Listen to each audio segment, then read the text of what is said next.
Welcome to Behind the Book. It's time now for Behind the Book, hosted by Tess Thompson and Karen McQuestion, two authors with a passion for books, no filters, and limitless curiosity. Join them now to find out the real story behind your favorite books and authors. And now, Behind the Book. Welcome to Behind the Book with Karen McQuestion and myself. We're here for another great episode. You guys are going to love this one, right, Karen? Oh, we could have talked and talked and talked. We actually went longer than we thought we were going to, but we couldn't stop. He was just so fascinating. I know, and we had advised him that he didn't need to go get water because it wouldn't be that long of an interview. And then all I could think of for the last 20 minutes was like, this guy's probably dying of thirst. But he's completely parched and thinking, they lied to me. Exactly. But he said it was fine when we brought it up afterwards. Yeah, and he's such a nice guy, but so accomplished. I mean, God, I was a little starstruck. Yes, yeah, I was going to use sure. that same. Yeah. Yes, David Koepp. He's written screenplays for movies that everyone knows and loves, and he's directed things. I mean, he's amazing. Well, and he was throwing out names like Spielberg and Stephen King. Yes, and Kevin Bacon. I'd love to see his contacts in his phone, but I don't think he would show me. When he mentioned Kevin Bacon, all I could think of was like, oh my gosh, 6 degrees. Well, see, now you and I are 1 degree now. Yeah. Anyway, I wonder if he hates making dinner like we hate making dinner. I don't know. That's what I really wanted to ask him. Well, you and I were talking about that. Greg this morning was like, what are you thinking for dinner? And I'm like, I just had breakfast. My thoughts on dinner are like zero. I have zero thoughts on dinner. If I never have to think about dinner again for the rest of my life, I would be happy as to be. And I used to like to cook. I can remember like being into it when I was younger, but it's just, I don't know, you get worn down after years and years of feeding people. And always, it's not even just the cooking, it's what are we having? That is why I hate dinner. The decision. I don't know what we're having. Yeah. And if you don't have the right ingredients, you've got to figure out the store thing. I don't know. Greg usually cooks on Sundays. He is an excellent cook. He loves to grill. And then in the winter, he makes things like chili and ribs. And then he usually makes enough so that we're covered for Monday. So that's nice. So Sundays and Mondays are my favorite dinners. And then on Tuesday, I'm like, I don't know. Can't compete with what you made. Not going to try. I know. Anyway, well, we shouldn't carry on too long about dinner because this is a great episode and we should let everybody listen to it.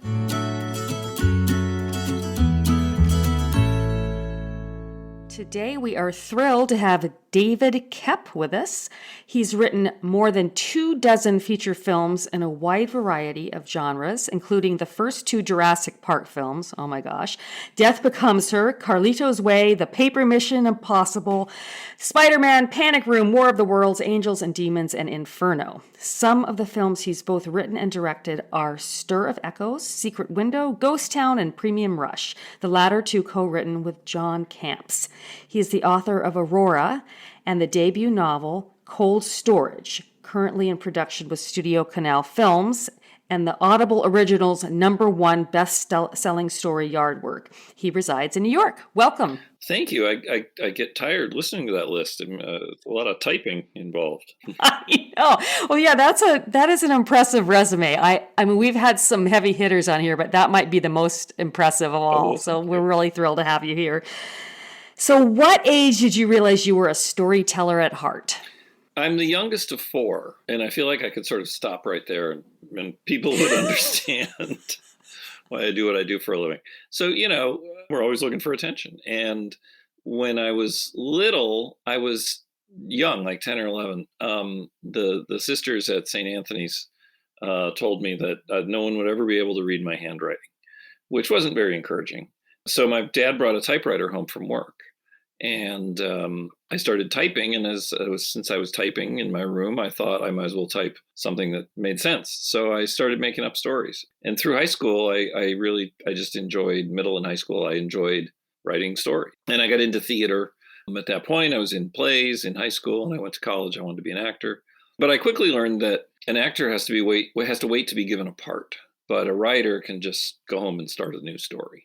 So I shifted my focus to writing pretty early. So, answer to your question, I'm young. I started young. Now, having written both screenplays and now novels, novel writing, I would think, would be the more solitary endeavor. How did you adjust to that? Well, it's delightful. I mean, I've written movies for 35 years now, so I'm cool with that, and I love writing movies, and I hope I always will. But it's a very collaborative field, and as it should be. You're asking for tens of millions of dollars of somebody's money. They're going to have opinions about your story, and you need other people to be excellent at their job. So you don't make a movie alone, by any stretch of the imagination. So learning to work with others and incorporate feedback, and what's a compromise I'm happy with or okay with versus what's a compromise I really don't want to make. Those are all big, big questions that kind of define how good or how effective you are as a screenwriter. None of those questions exist in novel writing. I wrote my first novel 5 years ago, so I was, in my 50s, and am in my 50s, barely. And I was just struck immediately by it's all you and whatever's in your head. And nobody knows, nobody messes with you, nobody has any opinions. The downside of that is nobody cares.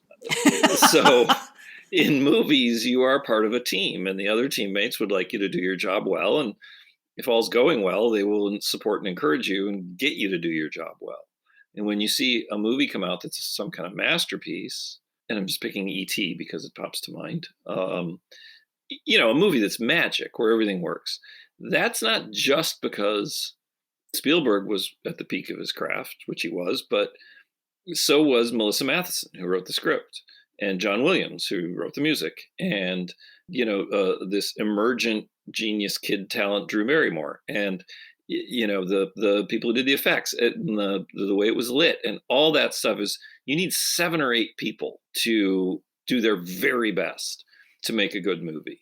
And when it works and you work together, it's great. It's exhilarating. It's like a team winning the Super Bowl. You love each other. And when it doesn't work and it's a big bomb, you kind of don't see each other as much, but you also, you actually, when you do, you act like you owe each other money, but you are also a team going down, you understand why it happened. Maybe you blame each other, and in a book, it's just all you. And editors are important, of course. They give you thoughts and input and help shape it to varying degrees, depending on the writer and the editor. But I'm struck in the world of publishing. You come up with your book, you refine your book, you do get help from, it's not like in the movies. And then you go out and ask people politely to please buy your book. And you need to do that earnestly and with sincerity and enthusiasm. And in movies, you sit back and wait for Tom Cruise to go on a world tour, and a lot of it's done for you. So they're very different pursuits, though storytelling is the same. Do you write your narrative fiction with a cinematic mindset, thinking in terms of visual scenes, mentally casting, that sort of thing? Or is it completely different than your other writing? It's different, but I can't say completely different, because several decades of my job being to visualize things, you can't just put that away forever. So I do think the 2 books I've written and Yard Work have all been sort of cinematic in nature, in that I try to describe things that you can maybe see in your head and try to give things a pace that a movie might have. But the wonderful thing about a book is I can also talk about how someone's feeling, which you just can't in a movie. So, the Aubrey character, who's the lead in the story, is about a 38-year-old woman. Her life's in a bit of disarray. And I can just talk about how she wishes things were and how they were. We start with her coming back from a trip. She's been away for a few days, and she's dreading what she's going to see in the house when she gets there with the 15-year-old stepson. And you can hear her feelings, you can talk about them. This is what she's thinking before she opens the door. And you can stop a moment and say, the reason she dreaded it is, and 3 pages about her life before that. And that was just a delight to me, to be able to do that, to go inside someone's head, which you don't get to do in a movie. Now, the book you were just talking about is your new one, Aurora, which has received rave reviews from prominent authors and filmmakers alike, including one from Stephen King. Everyone knows who that is, who said, "Fantastic story, a real page turner, impossible to put down." Can you tell us a little more about the plot and what inspired you to write it? Sure. Well, so I was interested in the themes of powerlessness, both literal and metaphorical. Some years ago, the first movie I directed was about a 3-day blackout. And that was sort of inspired by an old Twilight Zone episode called The Monsters Are Due on Maple Street. And it was a story about what changes in people when the power goes out, because we do change. It's a theme I love. But even when I made this movie a long time ago, I was thinking, what if that was only 3 days and 3 people? And I thought, what if it was longer? What if it was really long? What if it was a year? What happens to society?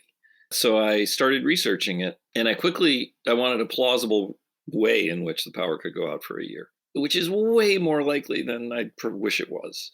It doesn't take much Googling. You quickly learn about something called coronal mass ejection, which is an ejection of electromagnetic plasma from the sun that happens all the time, every day.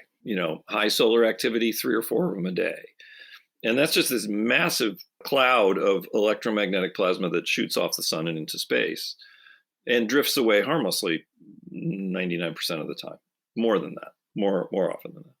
But occasionally it hits, we happen to be in the way. And that cloud of highly densely electromagnetic plasma will hit the earth and glance off, usually a glancing blow. The last time a significant one hit the earth slightly was 1989. That resulted in the Quebec blackout, which spread into North America, because our grids cannot handle that amount of energy. They're just not set up for it. And equipment that is online will go out or fry. But occasionally they hit the earth directly. And the last time that happened was in 1859 in an incident known as the Carrington event, which I became fascinated by, not just because it has a cool name, but because a CME hit the earth directly. And the only electromagnetic system up and running at the time was telegraphs. And all over the world, telegraphs went out. Telegraph lines melted, relay boards burst into flame. The system needed heavy repair and was out for 3 days or a week or something like that. Mostly, though, the world was unaffected, and it just seemed like a beautiful natural phenomenon. The skies lit up with aurora borealis all over the earth for days. And then things went back to normal. Those happen about every couple hundred years. Since then, we've become entirely dependent on the electromagnetic grid. Everything we do, the food we order, our banking, national defense, hospital life support, everything requires electricity. And if the grid goes, it's horrific. We saw that in Texas last winter with what they called Snowmageddon. So I started researching what's our level of readiness, and the answer is poor. But I didn't want to tell a story that was, a gloom and doom, we're all going to die story. We've been through that story, and it's not that fun. And I wanted to tell a story of a brother and a sister. I wanted to see what was going on in 2 communities, one of which is her brother is quite wealthy, Tom, and he's a prepper. He's completely ready for this. He's in fact, in some ways, as some preppers are, looking forward to something like this happening. And everything's been thought of, everything's been anticipated. Aubrey is more like, I suspect, most of us, I know me, entirely unprepared and would rather not think about things and has learned nothing from COVID. You would think, having been through that experience and researching this book, my basement would be full of bottled water and batteries. It is not. There's the old clothes we've been meaning to give away and some furniture and maybe some extra refried beans just because I like them. And, I wanted to see, can the super prepared person and the completely unprepared person, what if their community's fates inverted and his fell apart and she discovered inner strength she didn't know she had? So that's the story I wanted to tell. And ultimately, I hope an uplifting one, because COVID, for all, the horrors it wreaked, I think also revealed a lot of kindness in people and a lot of bonds with neighbors people didn't formerly have. And in the book, too, I think it was interesting where you talked about someone being prepared versus not being prepared. It almost seems like there was so much value in being resourceful and innovative and willing to try things versus, no, I've got it all set up. We're doing it this way. Yeah, there's a real rigidity to our thinking. There's a military expression that we always fight the last war, not the current war. And I think that's human nature. We're prepared for whatever we just went through. But that's not what's coming next. What's coming next is going to be something else. And there's a thing called initial occurrence syndrome, where when something new and shocking happens, there's a lengthy period of denial. You can't wrap your head around this. I remember being in March of 2020, I remember being at a cocktail party, somebody's book party in New York City, just as it was starting. And we were all saying, oh, we really shouldn't be here, and hugging and kissing each other on the cheek and standing in a small Manhattan apartment, breathing on each other. And the answer was no, we shouldn't. We should have known. We knew not to be there, and we were all there, because you can't shift your thinking that quickly. And I think that the real human strength is not in anticipation so much, because you can't anticipate everything, as adaptation. I think your point is right. If you can shift your thinking quickly and say, okay, what's the situation now and what should I do? Not what do I wish it was? What was it before? How do I preserve what I had? But how do I live with what I have? That's the key. So are you someone who writes every day, or do you have long ruminating periods? What's your writing process look like? I'm a streak writer in that I do have ruminated periods, which are also known as, fucking off and doing very little, or, I have a family, so there's always something that requires your attention or something fun going on. But I'm thinking in those times, like when I have an idea, I just let it cook a little bit, and I'm sending myself a lot of emails and parking them in a file, waiting for it to come together. When it's come together enough that I want to maybe start outlining it or pulling notes together, that's a stage, and it's, whenever I can, I do that. From the time I start to outline and then start writing, certainly once I start writing, I try to work every day and not take days off, because it's so hard. Anybody who's ever had to write a term paper for school knows it's very hard to get the big wheel turning. And once it's turning, don't stop it. Once you've started, your head is in it, and your subconscious will work on it at night, and you just got to do it every day. You don't have to do a lot. 4 or 5 hours is a lot of writing, but don't take days off. My process, I guess, is lots of days off followed by no days off. Whatever works, that's what we say. That's right. That's right. Yeah.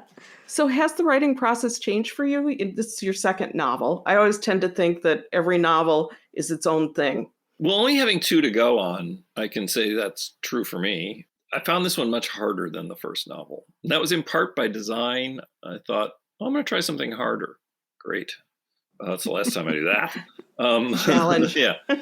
But the first novel, Cold Storage, was pretty much contained in one location. There was a prologue, and there was another character who was coming to that location, and they all meet up. And it was certainly contained in terms of time. And this, I was looking at I was looking at 2 things that are hard. One is 2 characters were going back and forth between their chapters, which a lot of authors can do quite easily. I found it very difficult to get the balance just right. And also in that I come out of movies, pace is really important to me, and keeping the pages turning and the thing flowing.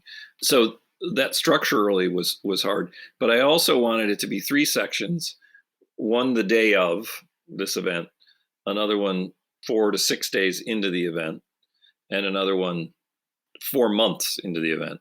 And those are big, big jumps. The world is very different from, we think this is going to happen, to power's been out for 5 days, to the power's been out for 4 months. So in terms of writing craft that was required, I found it very difficult, but hopefully I got it right. I thought it was great. I loved it. If they didn't, they don't need to tell King. me. That's right. They can just keep quiet. That's right. All right. So on your website, you have an archive of scripts you've written. Some are for films that were never produced, others for movies we've all seen. And you also have the various iterations showing the work as it was revised. Why did you decide to make your scripts available this way? Over the years, people ask me for scripts a lot, which is cool because they're written meant to be movies, and then you watch the movie, and most people feel like, well, I don't need to read the script. So most people who read them want to write scripts or do write scripts themselves. And I like reading scripts to a point. They're hard to read, though. They're not written to be smooth, pleasant reading experiences like a book. They're meant to simulate a movie in your mind. So anyway, I kept, along with my refried beans and old clothes, I kept a lot of banker's boxes with old drafts in them. And somebody's looking for something in particular, I'd try to be a good sport and go get a copy and Xerox it. And then as technology evolved, it became easy to just have all that, scan all that, park it in PDFs. And then I realized how much harder can it be to just upload them to a website. So I created an archive, and with the help of my assistant, Will Reichel, we got the website up and running. And now people ask, and I say, go to the archive. You were interested in Mission Impossible? There's 8 drafts right there. And some of them are fun because I've written notes on them and crossed things out and written things in the margin and scanned that. So it's really just a resource, frankly, so that I don't have to Xerox anything anymore. So it's there. I owe about another 7 or 8 years worth of scripts, which I was going to do this fall. It's a bit of a thing to get them all together. And I also wanted people to see unproduced stuff, because every screenwriter has a ton of unproduced scripts, and some of them are maybe their best, but they couldn't be made or weren't made for one reason or another. So I wanted them to have a place to live. Well, speaking of all those scripts, can you share a little bit about how you even were able to become a screenwriter? Like, did you have a lucky break? What happened there? I had a series of breaks. I don't believe in the Schwab's drugstore lucky break thing. I think that any successful career in any field is a result of hard work and a series of good fortune, but not a series of good fortune. What kind of writer am I? Words are so hard, David. They are hard. Another one after another. But you have to have both. And I do think I work hard and have since, I started out. But it's really important to meet people who encourage you along the way, especially in early formative years from, say, 14 to 24. I mean, after, you always want encouragement. I could use it today. But in high school, I had a drama teacher, Diane Powell, who was enormously encouraging. In college, I had a playwriting and acting teacher named Ed Amore, who, aside from having the name Eddie Love, which is fabulous, he was a very encouraging teacher, and people who take you seriously. Then I went to LA and went to film school at UCLA, and I had a number of fellow students who were encouraging. We were jealous of each other, but we were also encouraging of each other. A guy named Martin Donovan, who I wrote Apartment Zero and Death Becomes Her with. Martin was 14 years older than me, but he took me seriously and treated me like a peer. Those are really, really important breaks, so that, several years later, when Steven Spielberg hears, his friend is directing a movie from my script, he asks to read it and then asks to meet or offers to meet. And you're ready for that because you've worked very hard and seen everything you possibly can and written a number of scripts. But you got to get to, so obviously meeting Steven and having him ask me to write Jurassic Park, that's a huge break, but it was one of a series of breaks that you have to make sure you're ready for. To get back to the archive, I have to tell you, I read Super Collider, which was never produced. And I'm from Wisconsin, so right away I'm like, okay, he mentioned brats, there were Packers, Brett Favre was in there. I'm going to tell my husband he has to read it because it's like, it says Wisconsin all over it. Yeah, it's in the title. Oh, that's fun. I'm glad you read that. That was my friend John Kamps and I have written a number of movies together. That was one of them. And it's a I hope you agree, a charming story. I absolutely did. Quite fanciful, but, and we're from small towns in Wisconsin. We went to the same high school. And the Super Collider was both blessed and charmed. We wrote it. Improbably, a studio bought it. I was going to direct it, and it got up and running once with Sandra Bullock in the lead, I remember. And then it all fell apart 8 or 9 weeks before shooting. And then it went down, and then it came back up again with no stars this time. And we were 8 or 9 weeks from shooting, building sets, and the head of the studio got fired, and they shut us down again. So, some of them are like that. That one wasn't meant to be, I guess. Disappointing. Yeah, but it's a charming script. I'm glad somebody's still reading it. Well, you put it out there. I did. So. That's right. So when you're working on novels, at what point do you share a work in progress? Pretty early, I'll ask a friend or two to read the first 100 pages, and my wife, Melissa. That's important feedback. Just to hear, are there any obvious things I should be not doing or doing? I don't really want a lot of notes. I just want to know, am I onto something? And I'd like the answer to be yes. The best answer is pretty good. Keep going. That's all. That's all I need. And then when it's finished, a draft is finished, I'll go to those same people again and say, if you want, you can skim the first 100, or please read it. I changed a lot. And then you slowly widen the circle. I try to never ask anybody to read it twice, because that's obnoxious. And I wouldn't want someone to ask me to read their book twice. Plus, also, you stop seeing things. You really do. Have you ever noticed, if you watch a movie trailer, like you're at the movies, let's say, and you see a movie trailer, you notice everything very specifically. If you go back to the movies a week later, and I hope you do, and you see that same trailer, it slips by a lot faster, and you're like, you noticed more the first time. Mm-hmm. And this time you barely saw the kid flying on the horse or whatever it was. And I think it's the same with books, and the same with getting comments from people. You can only see it with fresh eyes once. So I try not to burn people out. Have you ever started a manuscript and then made the deliberate decision not to finish it? Movie scripts, yes. A manuscript, no. The two I started, I finished. I did stop after 100 pages of Cold Storage because I felt like that happened well and I was really on a roll, and now the roll is gone. So I went and worked on a movie for a while, and then I came back and said, I think I know. And, and then I was able to pick it up again and finish. But no, I'm obsessed with completion. I feel like you thought this was a good idea at one point. You started it. You can quit after one if you want. And then, of course, you don't quit after one draft. Movie scripts I have started and said, I don't have it. But that's a different outlay of time.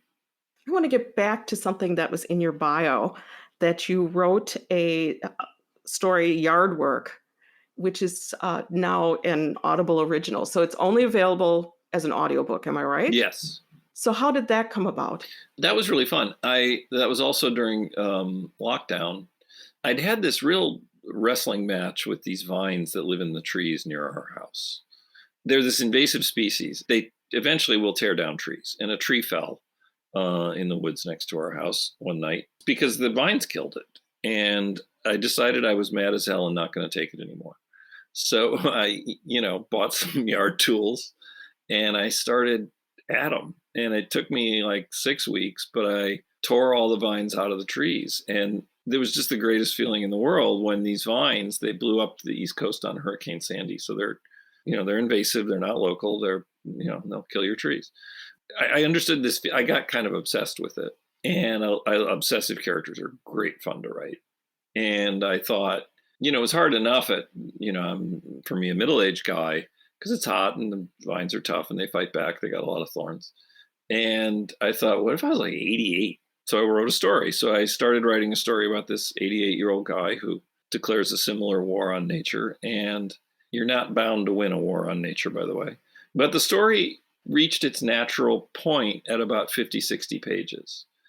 And that's far too long for a short story and much too short for a novel. And I didn't see it as a movie at the time. So I just started thinking, actually, my book agent suggested, Molly Glick said, what about an Audible? And I thought that's a great idea. And my friend David Blum runs it. And I showed him the story and he liked it. And I asked my friend Kevin Bacon to read it. And it was great. It was our pandemic project. Kevin did it in his living room in a little blanket tent that he made because you couldn't have anybody in the house with you.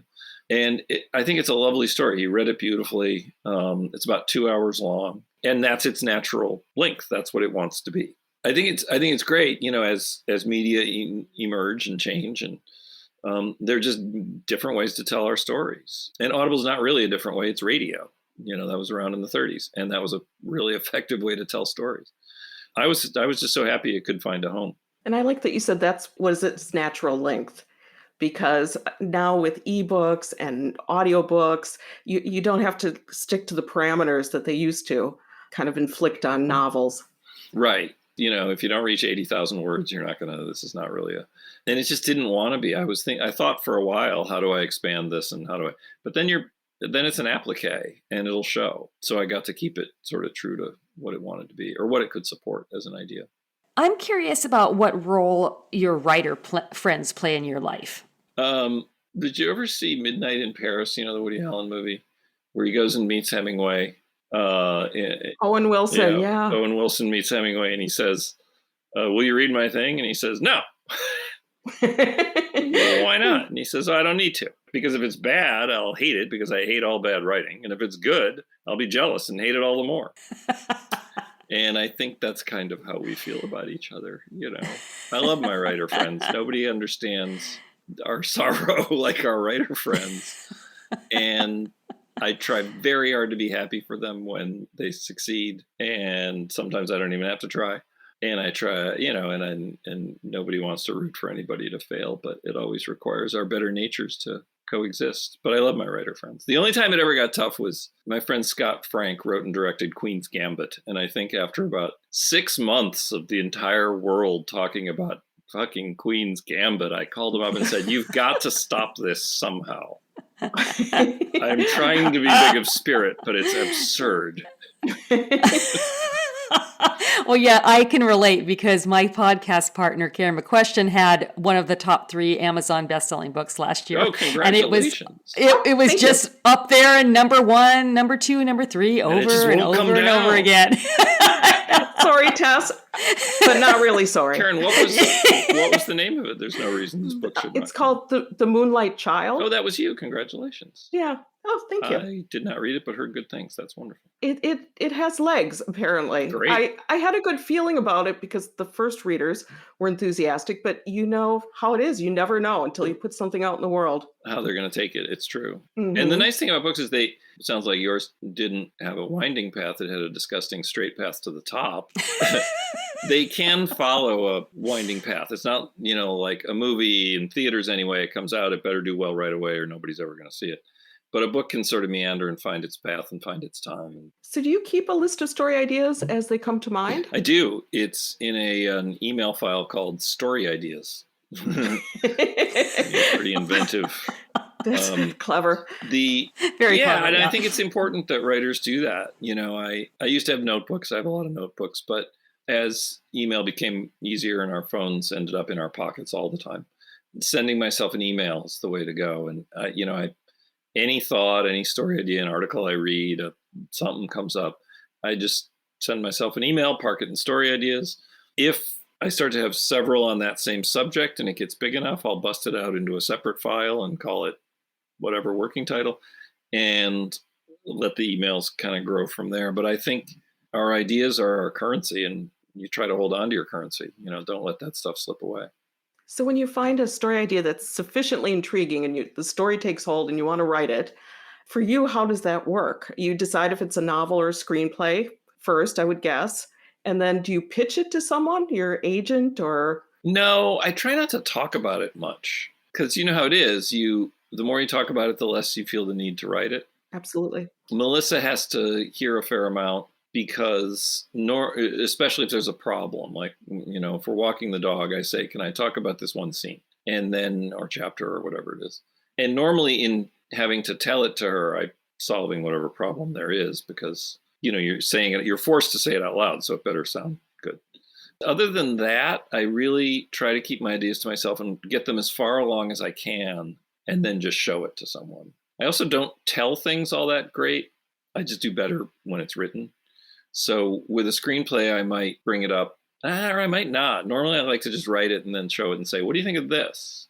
And I say, now, this is very early. Don't worry. All comments are welcome. What I secretly am thinking is, this is completely finished. I do not intend to go back into it. But I come off different. We have quite a few listeners who are aspiring authors, and we love to get opinions about great craft books. And was wondering if you had a favorite or a couple favorites. I do have several. They aren't going to be groundbreaking. If you like Stephen King, if you don't like Stephen King, either way, On Writing is great. I'm sure everyone knows of it who listens. If you listen to this podcast, you probably read it. But I'd also urge you toward Danse Macabre, which is his book from the 1970s, which is sort of a compendium of horror film and literature. But it's also his experience as a horror viewer and reader.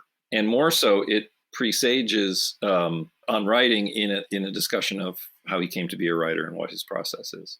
So it's mostly about horror, but it's a lot about writing, and I recommend it highly. Danse Macabre. Then he updated it in 2000 something, because there's a lot of lists in the book. See this, read this. That is a valuable resource. Bird by Bird is fantastic, and Lamott. In screenwriting, there's a couple really valuable things that I read when I was starting out. One is, again, it's not shocking. It's a Screenplay by Syd Field.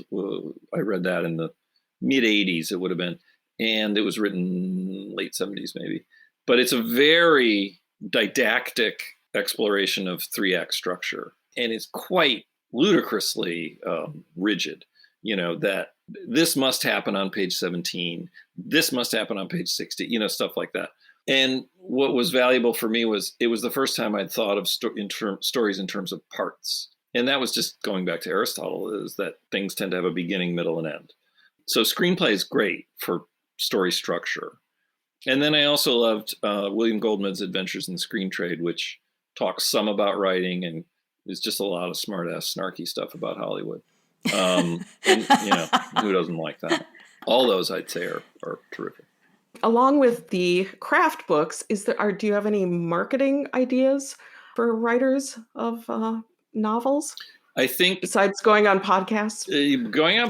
Well, I think go talk about it. And, God bless podcasts. And that when you're interested in something, there's people out there talking about it and you can listen to it. And the best bumps I've ever gotten in terms of sales, you can see it's after this book-related podcast goes, like a couple of people go buy your book. I'm not sure how important social media is. I believe if done right, it's very important. It takes a level of energy that I don't know that I have. But I think if you're young and starting out, you got a huge leg up because you're already familiar with it. You're already on it. You already know how to do that and how to feed it. I am on Instagram at DGKepp. Please do swing by. I have a blue check. I'm not the David Koepp that's going to ask you for money and turn out to be full of shit. That's not me. Just saying. Another one. Yeah, that's another one. Honestly, what works is someone tells you this book is good. Mm-hmm. Really, I mean, like in your own life, isn't that why you buy anything? Whether it's a friend or the person in the bookstore or the bookseller. A novelist friend of mine has been doing it much longer than I have his whole adult life. He knows every bookseller in the United States of America. He goes and meets them and he talks to them. And therefore, they read his book. And therefore, they're more likely when someone says, "What's good? I'm looking for science fiction." They say, "This is good." And I think that's really worthwhile. Librarians, too, I think are good at recommending and matching readers to their books, which is a very cool thing. And that's something that you can't implement yourself. You can't force people to love your book and tell other people about it. It just comes about organically. Yes. Librarians only buy the one copy. but in my experience, they will recommend it for book clubs. I mean, there can be some kind of exponential outreach. It's true. And you want people to talk about it, especially if the book is good. The number one thing you can do, make it a good book. Well, your book, Aurora, would be a really good book club book, although you wouldn't think it would be. But because it's character driven, it's like a science fiction book with heart. I think there would be a lot to discuss there. I hope so. That's what the book is about, a brother and sister who have very different approaches to life. And I think as any of us who are siblings would report, sometimes we look at our sibling and say, "I cannot believe we have the same parents. I don't know how this occurred." And coming to terms and learning to accept each other as different human beings. And, I think that's the heart of the story. Yes, there's this great big blackout and it has a well-founded scientific premise behind it, but it's really about these two people. Now, I called it science fiction, but is it not technically science fiction? What would you say? It's not. It's something that occurs all the time, and it's going to happen again. Whether it's going to happen tomorrow or 20 years from now is an open question, but it's going to happen. So it's not really. It would be nice to think it's science fiction, but it isn't. That's a downer, Switching right? gears a little bit. Yeah, I'm like, oh my God, I'm totally terrified. I'm completely terrified right now. I'm like, I'm immediately going to go to Costco after this and get a stock whole up, bunch get of a water. couple pallets of supplies. But I'm always curious about this, either something negative or positive that somebody said about your writing over the years that has stuck with you. Do you have any stories for us on that? Well, of course, my mind goes to the negative, which I just so wish it would not. I don't want to say the negative because there's nothing I can do about it. I will try harder next time. I'm sorry. One time there was a preview of Death Becomes Her, which was the first big studio movie I'd written. And the ending didn't work. We had an ending that was much too soft for the harshness of the rest of the movie. We ended up making up a new ending, and it works a lot better, and that's what's in the movie now. But after the preview of the first movie with the bad ending, there was some arguing, and tempers were flaring at the concession counter, as it does, because the head of the studio was there, Sid Sheinberg, rest his soul, who was there and was displeased with the fact that the movie didn't end well. And I was trying to explain something or other, like what we meant, what we'd intended. And I was 28, and Sid was Sid, and tall, and his deep voice, and very scary. And he cut me off and said, "You, sir, are not satisfying your audience." And of course, everybody went silent, and I couldn't think of what to say, and my whole body turned red, I imagine. And I just said, "I'm sorry." And the director sort of grabbed me by the collar and pulled me out of there. So that was negative, all right. And what stuck in my head since was, these aren't just for you. They're for people who want to watch them or read them. So maybe think of them every once in a while. Positive things people have said, I tell you, anytime anybody tells me a specific that they liked, if someone says, "This really made me laugh," or "I really identified with the moment when she was looking at the empty storage rack," or, whatever, any specific means so much more than anything broad. And to this day, when a studio or a director will read a script, I'll say, "Please, when you give me notes, I want to hear what doesn't work for you, but you must tell me what works, no matter how small, because then that it's not just for my ego. It's because then I know what's working, and I can give you more of that." So really, it's those tiny little things where, people said something was funny or moving, or any specific reaction has meant a lot. So what are you working on right now? Are there more novels in your future? There's a novel in my head. I have 4 kids, and as every one of them has said to me at one point or another when writing a paper for school, "It's all done. I just have to type it up." So I just need to type that up. In terms of movies, I'm working on the movie version of Aurora. It's going to be a Netflix movie directed by Catherine Bigelow, who's the brilliant director of Oh, wow. The Hurt Locker and Zero Dark 30 and a bunch of other great movies. I think that's hopefully meant to start shooting in March of next year. And a movie I'm working on is also the Green Hornet, based on the old, most people remember it as the 60s TV series with Bruce Lee. So kind of a big action-y adventure thing. As far as the movie version of Aurora, how much input do you have? I mean, you've written the book and you've written the screenplay. Will they let you weigh in on, say, casting decisions, or? They might listen politely. I've directed movies too. And if I want that level of control, I will try to get myself in the position of director, which is where you have that level of control. If I'm not, I'm very happy to be the writer. And I view myself as assistant storyteller and try to really get inside the director's head and help them tell their story. In my younger days, I would fight it, but it's a fact that a movie must be what the director sees. You cannot convince them to do what you see. Don't try. Try and get yourself to support what they see, because they're the one who has to get up at 5 a.m. and go out in the desert and shoot it and live with it like that for a year and a half. So I try. I will certainly voice my opinions. I said to the director of the last movie I had, which it's a good thriller on HBO Max called Kimi with Zoe Kravitz that Steven Soderbergh directed. And I said to Steven as we were starting, because we'd known each other for a long time but had not worked together in that professionally, been friends for a long time but not worked together. I said, "I'm going to voice an opinion on anything twice. Once, if you ignore it, I'll say it again because I believe it. And then I'll stop saying it. That doesn't mean I stop thinking it. It just means I get that you don't agree, so I'm going to drop it. And that's how I think it should go. Voice your opinion, reinforce your opinion, and then drop it. Well, this is the part of the podcast where we wrap things up by asking some fun extra questions that are not writing related. Yeah. So are you up for this? I'm totally up for this. So what is one food that will never get past your lips? Oysters. I did that once. That's not natural. I don't want that. No oysters. Who would you want to play you in a movie? We passed away recently. William Hurt would have been nice.